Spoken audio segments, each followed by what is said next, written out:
കാര്യങ്ങളെന്ന് പറഞ്ഞു കേട്ടു.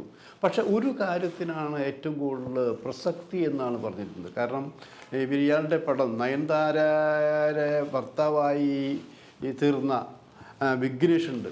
വിഘ്നേഷിന് ആദ്യത്തെ ഒരു പടം കൊടുത്തതാണ് ധനുഷ്. ആ പടത്തിലെ നായികയാണ് നയൻതാര.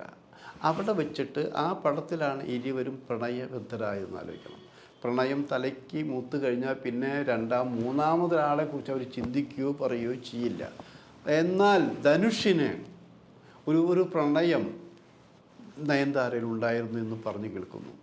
അപ്പോൾ അങ്ങനെ പ്രണയം മനസ്സിൽ പിടിച്ചു വരുമ്പോഴാണ് വേറൊരുത്തൻ, അതായത് മണ്ണും ചാരി നിന്നവൻ പെണ്ണും കൊണ്ടുപോയി എന്നുള്ള പഴമൊഴി പോലെ താൻ ആഗ്രഹിച്ച പെണ്ണിനെ പുതിയ തൻ്റെ സംവിധായകൻ കൊണ്ടുപോയി എന്നുള്ള വിഷമം ഇയാളുടെ മനസ്സിലുണ്ടായിരുന്നല്ലോ. കാരണം അത് ഇഗ്നോർ ചെയ്തു എന്നല്ലേക്കണം. പിന്നെ അവർ മാത്രം രണ്ടുപേരാവുന്നു, അവർ മാത്രം സ്വകാര്യമായി സംസാരിക്കുന്നു, അവർ മാത്രം പിന്നെ ഒരു രഹസ്യം മുറികളിലേക്ക് പോകുന്നു.